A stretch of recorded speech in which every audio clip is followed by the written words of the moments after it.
can't count, so that's 23. I'll take it. Okay. You owe me 3. Anyway, my name is Tim, and I am an alcoholic.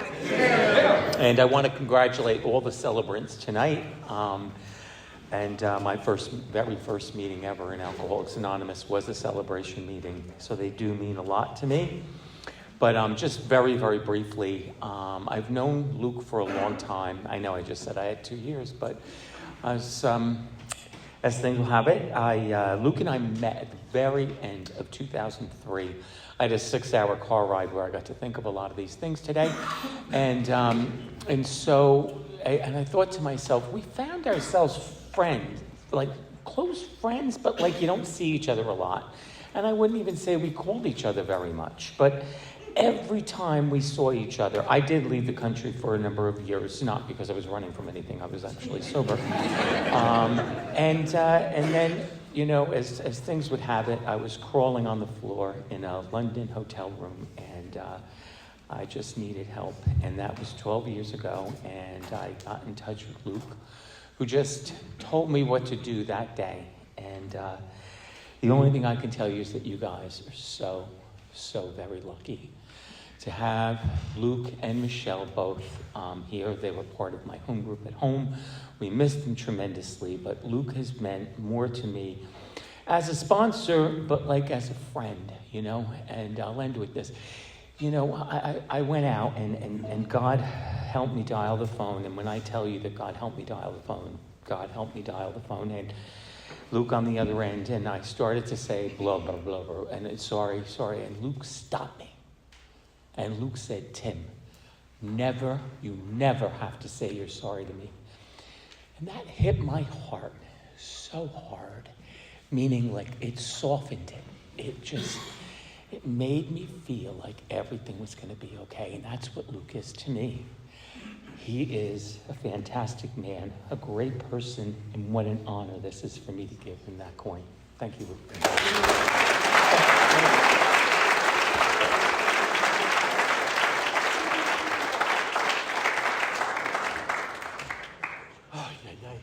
Hey, everybody. My name's Luke Higgins. I'm an alcoholic. You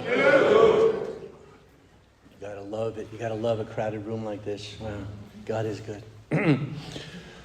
Well, I don't want to forget this. So congratulations, all the celebrants. And thank you, family members, for being here. When you think of what we did to family members. My brother Chris, 26 years in a row, has made it. How about that? Yeah. So that's pretty cool. He must really want to make sure I stay sober. He don't have to babysit his older brother anymore. I feel really conflicted tonight. Hope this comes out right. I just want to put it out there. You know, it's celebration. And it should be celebration. We celebrate. It's an important practice that we have in this AA world. It's a custom because it's so important. We need to let each other know, certainly newcomers, that this program works. And at celebration, we usually are reminded how it was and how we are, and that this works. So celebration is great. And that's why we have it in so many groups, in so many cities, in so many countries. It just works. So yes, we are here to celebrate tonight. No, I'm here for the 2 minutes, and then Drew, and then this one, and that one. And next month, there'll be a whole other wave. We're not celebrating us specifically. I'll get that in a minute. No, like the old days. If that's for me, I'm not here. But so we're not celebrating necessarily the individual, but we are celebrating the power of God that I get through AA. So celebration is what this is about. But we are a home group, and we are a really close-knit community. We're a fellowship, and we're a family. And some of our family is in crisis mode. And when one hurts, all hurt. And it hurts because we're so close and so caring.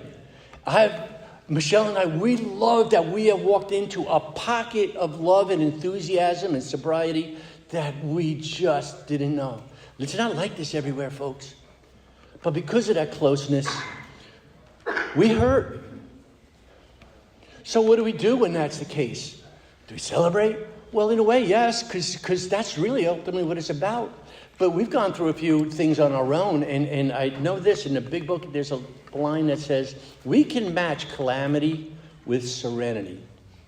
To paraphrase, the way we do that is, man, I got to be close to God, and I got to do what I think he wants me to do, the next right thing, the next thing. Boy, do I got to get close to God and do what I should be doing, what I can do. And I got to keep that in mind. And when I try to do that, flawed as I am, I can get to the place where I can match, to a degree, calamity with serenity. So I need to keep that close to my heart. I don't dare pretend that I'm speaking for us as a group.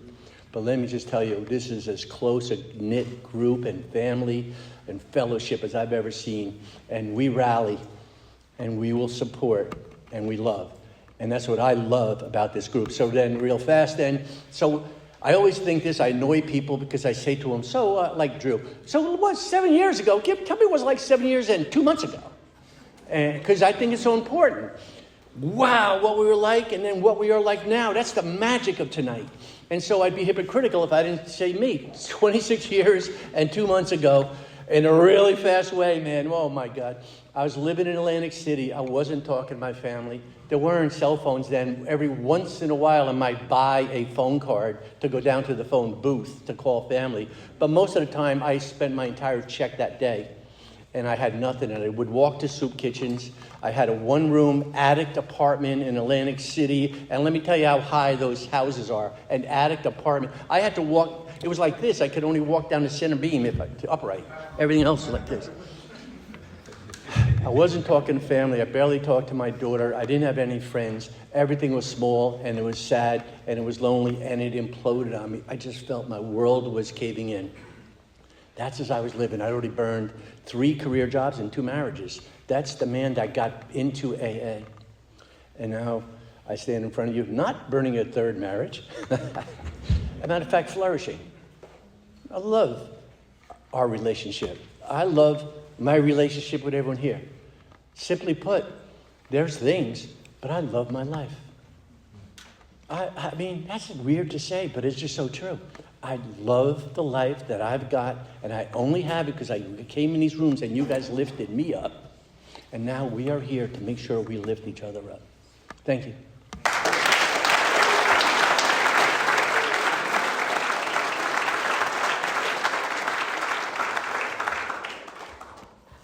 Congratulations, Luke. And now Jeremy will present Dan with his 22-year medallion.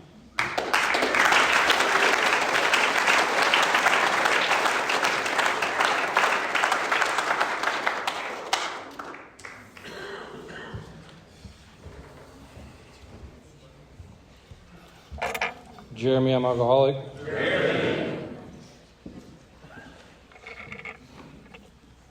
Luke, do you have a 22-year medallion? That would have been me. That's my fault. No, it's a 23. Okay, all right. Well, I'm going to spot you 4 years tonight, Dan. I weaseled my way into this, by the way. I don't sponsor Dan or nothing. I saw him standing at the back of the room, and I knew he was getting his coin tonight, and I was like, he's kind of newer here, so I was like, what do you got presenting you, Dan? I don't know what you got presenting you. And he's like, oh, why don't you do it? And I said, well, shucks, man. I mean, I reckon I could. So it's cool. I actually met Dan before I knew he was in AA, right? I had gotten a call through work, and I had showed up to Dan's house, and there was just kind of like nice laid-back guy working on this place, and he doesn't know this. I thought I diagnosed what was wrong, and I told him he had to spend a bunch of money on a new electrical wire and run it under his house. And then I got there, and that's not what was wrong. And then I fixed it. And then, but what's cool, all right, so what's about Dan is, like I said, I had no idea about AA or nothing like that. And like when I had I told him, I was like, hey man, listen, I think I messed up. It's this other thing. I watch this, just like no reaction. You know what I mean? Like undisturbed kind of thing. And he's like, well, that's all right, man. Stuff happens, whatever. And And, you know, I charged him the same as if I didn't mess up at all. And and then I walked into this meeting one day, and there's Dan just sitting there. You know what I mean? And it was so good. It's one of those things. You're like, that makes a lot of sense. You know, he's like hands out now. And I got to know him a little bit, you know what I mean, over the couple months. And I'll tell you, if you guys are part of this group, like Luke said, we're tight-knit, man. And I love Dan, man. He just kind of takes his place in here and hangs out. And every time we go somewhere, we're out to eat, there's Dan, and he's at where we fellowshipping tonight and showing up, and we go out and do these things. And he's brand new here, man. Christmas caroling, all this stuff. And there's Dan, man, just hollering Rudolph the Red-Nosed Reindeer with the rest of us. And it's been, man, it's so cool to get to know you, brother. And I look forward to getting to know more of you, man. Thanks.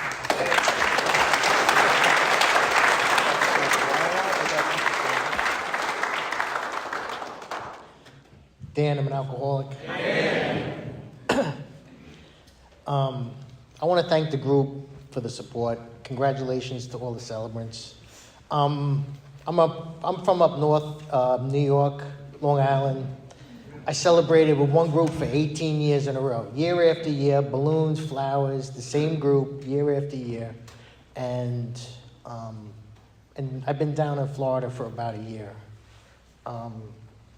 So it's important to plug in, stay with the herd, What happens if you get away from the herd? You get eaten by the animals. And you're new down here, and you come around, and you don't really know anybody, and you're trying to plug in again, and it's like life or death, survival, and try to stay with the herd. And I want to thank the group for making me feel comfortable. I've been down here for a year. Sometimes you feel like a fish out of water, and then you kind of start to feel comfortable, like you're a fish in water, And I want to thank everybody for that, and because it's important. I have a desire for AA. I'm glad I always had the desire. I was glad that I had the drive for a spiritual program. It's just something I do now, I feel better when I come out of the meeting. I like talking about the higher power of God in my life. It's really about working on myself, trying to better myself, and more or less not having the desire to have a drink, but to keep coming, keep coming. And I'm glad I always had that drive, I had a friend one time say, we have that group where I had many years, and I said, I don't need to do that. They called me to say, oh, you're going to celebrate this year. I said, I don't think I need to do that. They said, you're going to come to AA, and you're going to put your life together after all of these years, and you're not going to show up. He goes, isn't that stealing? You're putting your life together, and you're not going to show the new guy that the program works, that all of these things started to materialize in your life, and you're just going to leave, And she goes, I consider that stealing. So, and I never thought about it that way. And you know what? It did run across my mind being a new guy in town or whatever, a new group or whatever. And I said, you know what? I heard that whisper in my ear. I got to show up. Like, I remember her telling me that. You got to show up, suit up, and show up for the meeting and celebrate for the new guy, And so I ended up in Florida. I've been here since about March, and my father lived down here 15 years, and he had prostate cancer. Up north, he likes the treatment up there. He's stable, he's doing okay. 88 years old. My mother's deceased. She passed when I was 22.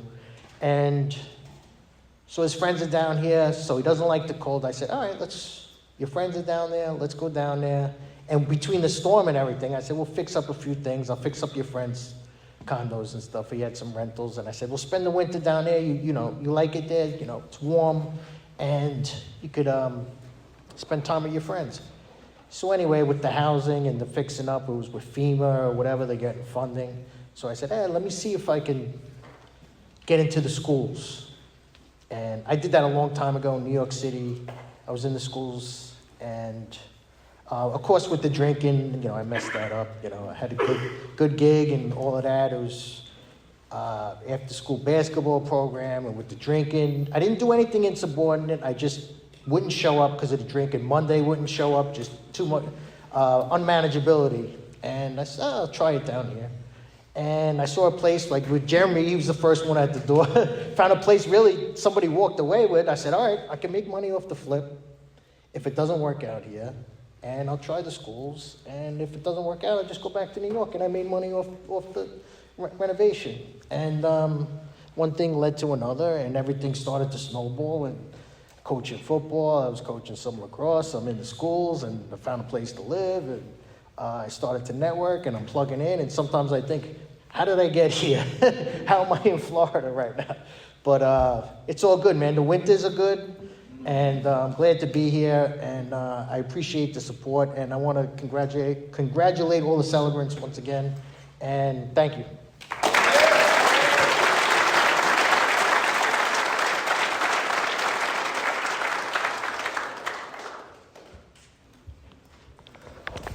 Congratulations, Dan. And then next, Debesh will present Drew B. with the 7-year medallion.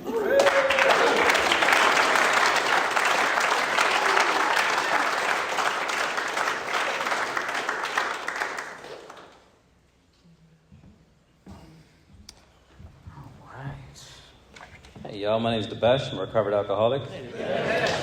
All right, very happy to be here. Congrats everyone. I was on my way here, and I guess Google Maps was taking me to a different dimension, but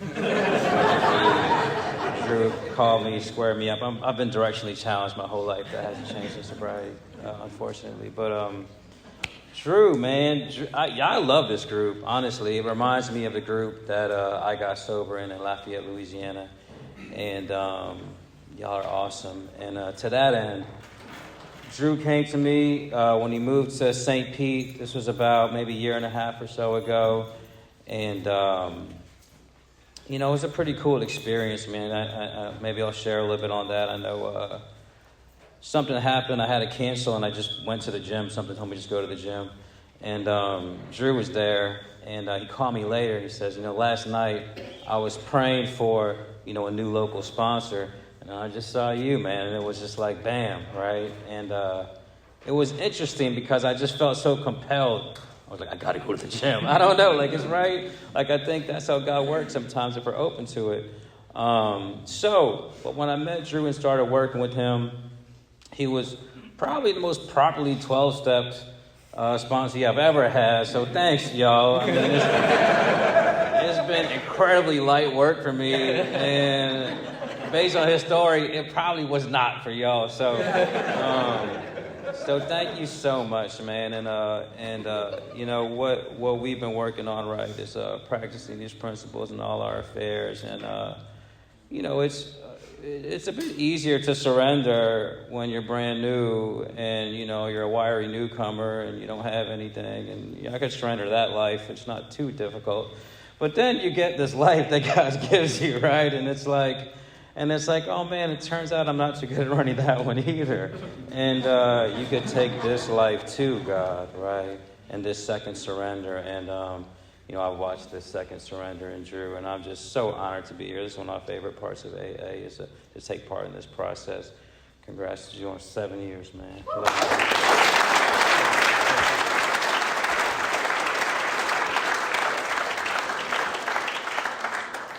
My name is Drew Beckus. I'm a recovered alcoholic. What a life. I walked into this room like a little under 7 years ago, and I was thinking about that today. And what was true about that kid that walked in here is that I wasn't absolutely certain that I wanted to stay sober for the rest of my life. I wasn't really thinking that far ahead. I wasn't absolutely certain that there was a power that could relieve whatever I had going on. And I caught alcoholism in the rooms of Alcoholics Anonymous, right? And this last year, being away from you guys, even if it's just during the week, has really made me think about how fortunate we are to have what we have here, right? And congratulations to all the celebrants. Like was mentioned before, we come to this podium not to bring any honor or glory to us, but to give all the honor and glory to this program that we have access to here. And what I've come to learn in the last year, and maybe I knew it before, but I seem to have forgotten, is what we have access to here is unlimited power. And the question that I found myself asking myself as of recently is, how free do you want to be, right? What's it worth to you? And little by slow, the longer that I stay sober, this God that I'm in contact with as a result of working these steps is changing me from the inside out, right? I came in here, like the Besh talked about, absolutely willing to surrender that life that I was living before. It was pretty easy to give up, truthfully. But you come around here for a little while and you can start to accrue some stuff, right? Some relationships, maybe some money, car, whatever, all these things that I didn't think were possible for me when I arrived here. And it's pretty easy for me to start to edge out this power. And my experience with that is not unlike what it was like when I was getting loaded. When I first started getting loaded, I needed just this much to get where I was going, and then that amount increased, as you can probably imagine. And that's my experience when I walk into Alcoholics Anonymous. I was truly agnostic, no experience with God. I needed this much God when I got here. And what inevitably happens over time, just like with alcohol and everything else, is I can build this tolerance to God, right? This ego, this amazing ability that I have to make things about me or to feel like I'm the one with the power can get stronger and stronger, and the amount of God that I need feels like it's a little bit more than it used to be. And that is true for me today. I stand before you absolutely convinced that without God... I was about to tell a lie. No, without God and Alcoholics Anonymous, I don't stand a chance. And I didn't know that when I walked in here. It was certainly true for that kid who walked in here, but it is true today as well, man. And this God has changed me from the inside out, right? What God has done for me through these steps is it has removed the obsession to drink, which is a wonderful gift, man. But it has done so much more. Little by slow, and without my permission, God has made me into the kind of person that attracts the partner that I have today, right? I'm a member of their family business, right? They trust me. Her mom told me to hire someone today. And I was like, you want me to? Okay, yeah, sure, absolutely. And it's so funny how short we can really sell ourselves here, right? But what is true for me, right, is that powerless person that walked in here today is, I'm still that same vessel, right? But I am tapped into something that makes me happily and usefully whole most of the time. I am generally happy most of the time, which for a guy like me is high marks, right? I am just a member of my family today. I can show up at dinner or lunch or anything like that, and no one has to hide their purse or wonder where I am. My mom's going to sleep pretty well tonight knowing exactly where I am. And what a gift, right? How do I repay that back? And over these years that I've done this stuff, there's really only a couple things that I've done right. I've never been too far away from my last inventory, and I've never been too far away from my last commitment, right? And we trudge a road to happy destiny here, right? We walk with purpose towards a happy and useful life in Alcoholics Anonymous. So if you're new in here, right, and you're wondering what these people are talking about, and you think you might want to have this experience of some of the things that we're talking about, this freedom that this God has given us, right? The power's available to you. There's plenty of people in here that are qualified to take you through the steps. And if you've been here for a little while and you're wondering, what the hell is this guy talking about? I want to kill myself. I've been there too. I picked up a coin my first year and I was like, I think I'm going to kill myself. And you know what? I worked the steps then and it worked really well then too, man. And if I'm lucky, I will spend the rest of my life learning and forgetting the things that we teach here in Alcoholics Anonymous, right? And if I remain willing, over time I start to have faith that this stuff's going to work. And I have faith today that it really works for us. And that's what this is all about tonight. So thank you guys for my sobriety.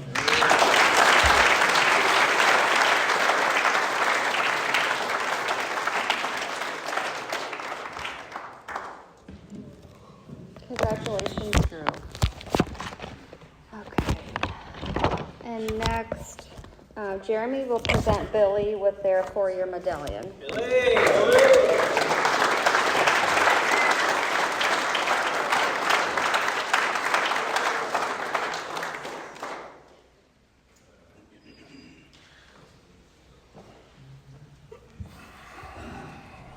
Jeremy, alcoholic. Where'd this 22-year medallion come from?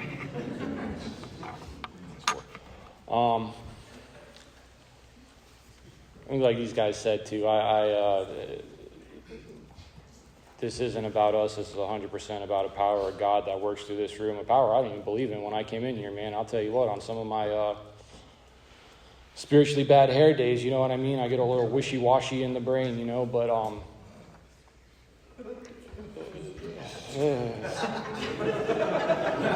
but if you guys too, I mean, really take a good look at Billy and I right now. We're sober, you know? And try to tell me there's some kind of miracle, God working through this stuff. You know what I mean? So I met Billy like 4 years ago, and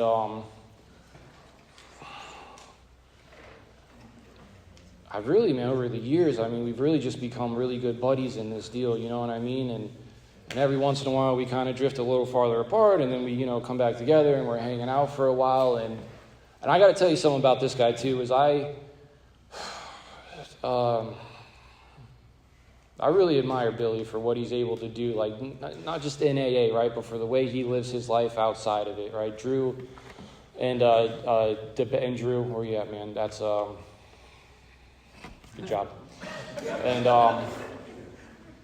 the way he lives his life outside of this, these guys talked about practicing your principles in all your affairs, man, and every once in a while, I'll get a call from Billy telling me, like, this is going on, and he's telling, I got some idea of what to tell him to do in my head, I'd say don't play God in your own life, man. I'm out there trying to play it in Billy's, play a switcheroo on it, and he'll tell me what his, like, solution is that he came up with, and I don't like telling him at the time, but I'm like, damn, that's really good, like, let me call you back, double confirm, and then I'll, and I've got to watch him be an amazing father to his daughter and be a dependable employee and all these amazing things that AA gives us, man. And I know the dude's got some stuff, rocky stuff going on the outside right now, and I get to watch him walk through that with some kind of grace, which is not my default setting, but I don't know, bro. It's truly an honor, man, to get to do this stuff with you, bro.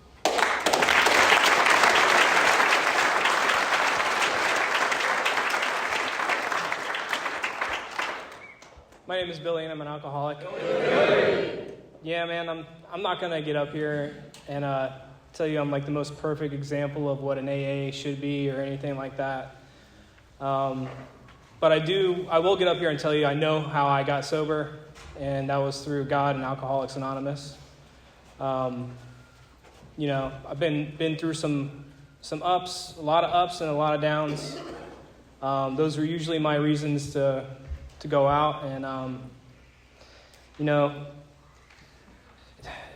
it's just this whole program has taught me to pretty much not do what I'm going to think.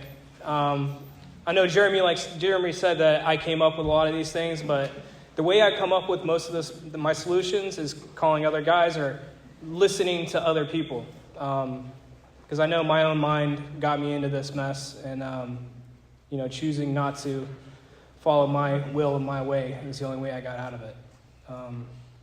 I've had family members get sick, and I've had my daughter in NICU for almost 2 months or 59 days.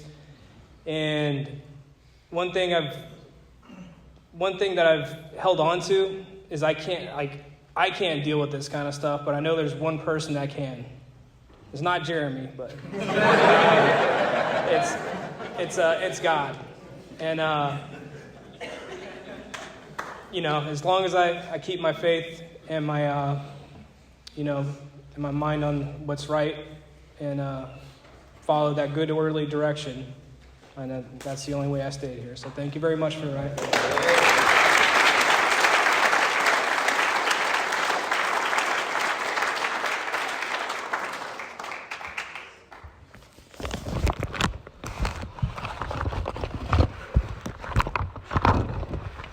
Okay, and next, Billy will present Rob J. with their 2-year medallion.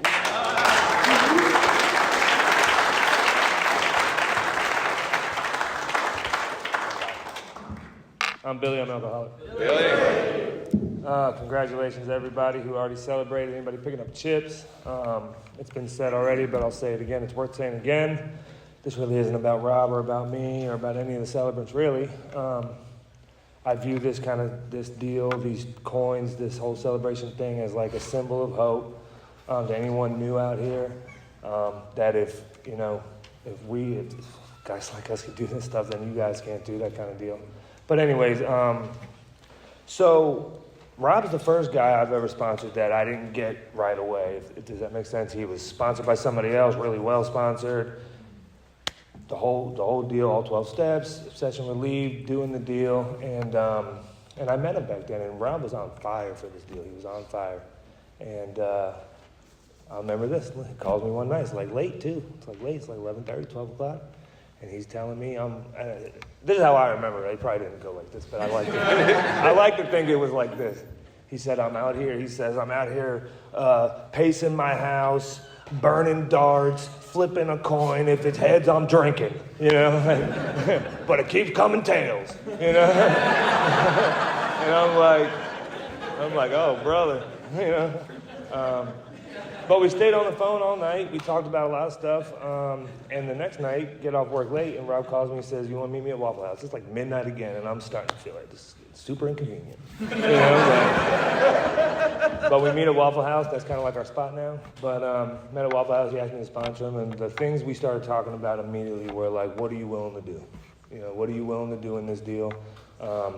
And I watched him get lit back up again. Nice, on fire again. And then I saw him find a way to separate himself from everybody, and I see him separate himself from us and separate, and in the room, he could be in this room and feeling completely separate. I watched this happen to this guy, and I don't know, we talked about one thing. We talked about, why don't we start talking to God about asking for willingness to turn back towards God. And I don't know if that's good advice or not. It sounded good at the time, but we start doing that, and I've seen it, something rise up in Rob again. I've seen this guy lit back up, and he's had a pretty rough year, if, you know, from my perspective, way worse than his perspective, I imagine. But and I've seen this guy walk through it, man. This guy helps a lot of guys, full of service commitments, too many, and stays busy. And it's an honor, man. It's an honor to walk this deal with you, and fucking come get this shit, bro.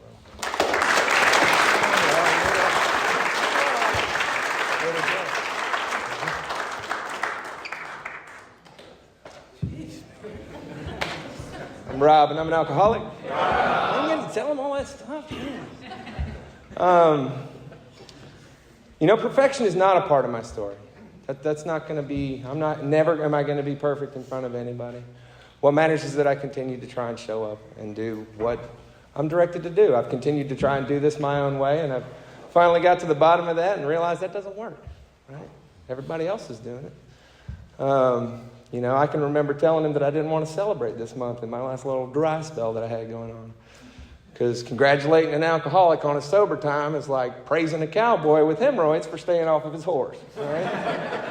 Right.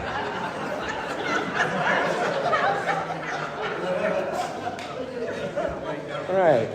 And I can remember what it was like, you know, like 747 days ago, like Luke was talking about. And if you would have told me then that I would have been standing in front of a room full of alcoholics at Alcoholics Anonymous and I'd be collecting a medallion for 2 years, I would have laughed at you, right? That whole quitting drinking thing was impossible for me until I hit a bottom sufficient enough to recover from. It's like putting a condom on with boxing gloves, right? I just couldn't figure it out, you know? Been hard as woodpecker lips, right? But the fact of the matter is that I continue to show up. And we continue to try to do this and carry the message. And this isn't about me, you know what I mean? I remember that we get these medallions for the newcomer. And my suggestion would be to get a sponsor and work the steps to the best of your ability. I'm never going to be perfect. I'm going to continue to try. I'm going to keep showing up whether I want to or not. My sponsor likes to talk a lot about do it anyway. Because I'll call him and say, I'm not going, I don't want to do this. And he'll say, do it anyway. Just do it anyway, man. And it's working. You know, at the end of that last little run, it became a quick prayer. Grant me the willingness to return to you, God. And it's working. I can't explain to you how it works. I just know that it works. I'm not an intellectual, right? There's going to be a lot of people that you'll meet in these rooms. They're a lot smarter than me. Intellectualizing my life has driven me crazy, right? I don't want to understand the how and the why of it. I just want to enjoy it. And as I can tell you just a quick story about 4D. I've had the privilege of setting this room up many times over the course of the last 2 years. And when I get here, the room's in disarray. It's just a big empty room. The church leaves, you know, partitions all over the place and tables, and all the stuff has to be collected up. And it's just a big empty room, right? And in the process of setting everything up, as soon as you're done setting up, like the next person's going to show up, it's like, man, you could have been here 20 minutes ago. But then people start to show up, you know, the 2s and the 3s, and everybody starts to file in. And then the greeter line forms at the door. And all of a sudden, the room is full of electricity, right? I can feel God in this room. And it's because of the people. I can't manifest God on my own. I have tried, right? If I'm going to pray in a closet for coats, I'm going to get coat hangers. God's going to get me close, but he's not going to give me everything that I need by myself. I need you guys, right? And today, my compulsion to drink and drugs has been completely removed through the miracle of working these 12 steps and all of you guys. Is my life perfect? I don't know. I'm not in a position to tell you whether it is or not. I mean, maybe the cotton don't get no higher than this. Maybe this is it, right? And I'm okay with all of it.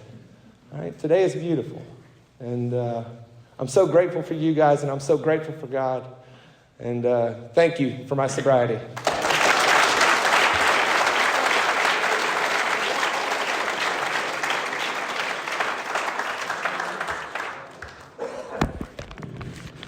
Congratulations, Bob. And now, Dan will present Mike H. with the 2-year medallion.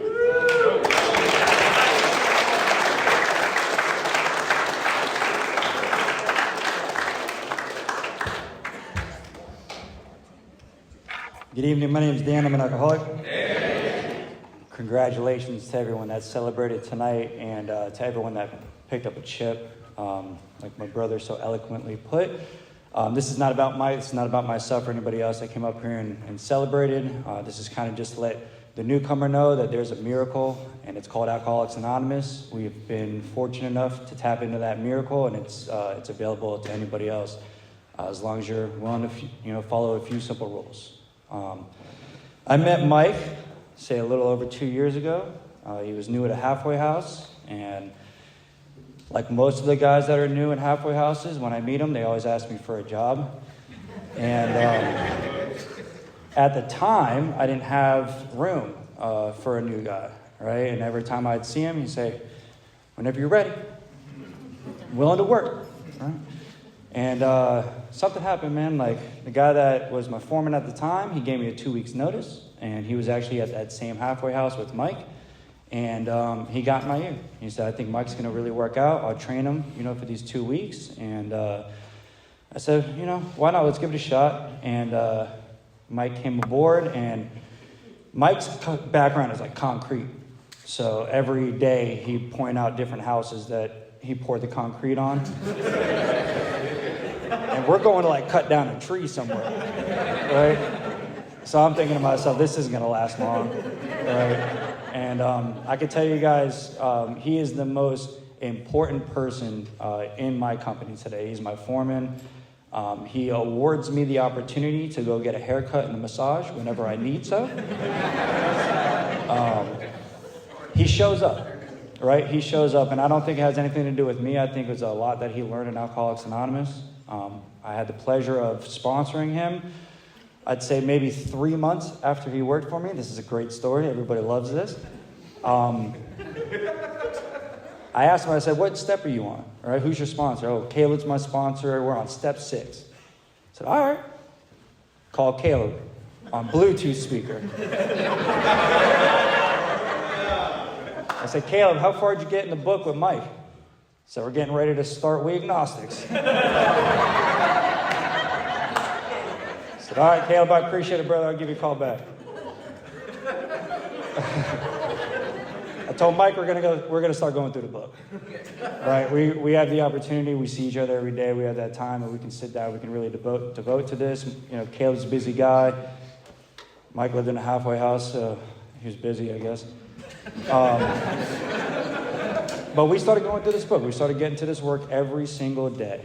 We'd work all day long in the heat, in the middle of the summer, and then we'd sit in my truck and we'd go through this work, and we got through this work quickly.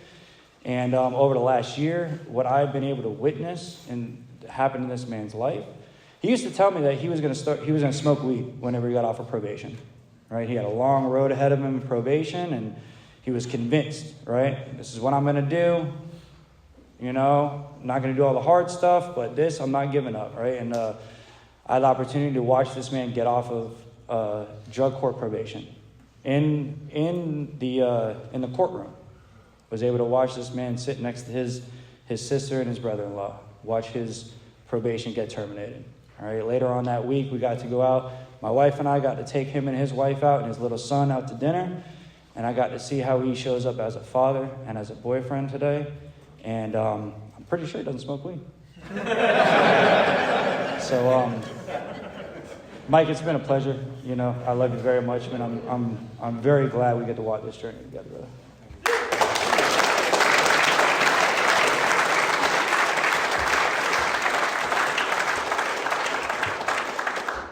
Hello, I'm Mike. I'm an alcoholic. Yeah, it's been a really good 2 years. I couldn't do it without you guys, and you know, doing the step work and having a good sponsor. I'm really grateful for my life now. When I walked in here like 2 years ago, I had nothing, you know, no job. Now I got a bunch of good friends that I can rely on. They can rely on me, and I'm grateful. Thank you guys, and congratulations to everybody who got a chip and celebrated. Thank you guys. Thank you.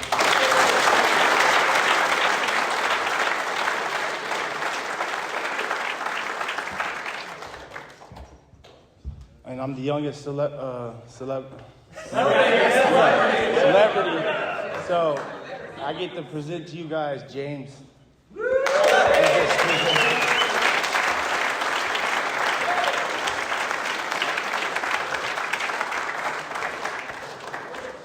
My name is James. I'm an alcoholic.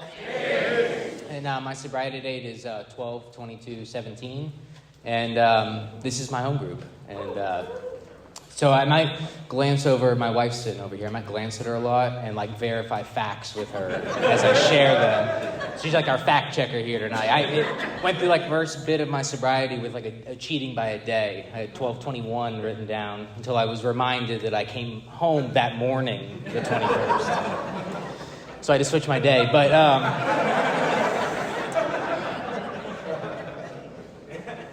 I was pretty nervous, like, when I got asked to do this. Just, you know, like, I wanted to be asked to do this all the time. But then, like, when you actually get asked to do it, you're like, oh, you sure that somebody else shouldn't be the one to do this? You know, this is kind of important.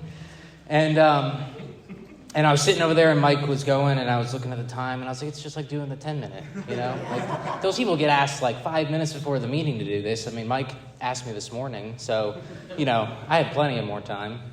And, but it's just watching everybody pick up the chips and everything, like, this being my home group, like, some of the most important people in my life are here, and, like, they're picking up chips, and, I don't know, it's just really cool to see, really cool to be a part of. You know, a little over 8 years ago, like, I wasn't a part of anything. You know, I was hopeless, and going through it, like, kind of quickly, right, like, what it was like. You know, I'm from this area, I grew up here, and, you know, kind of going straight into it, like, I started getting in trouble very early on.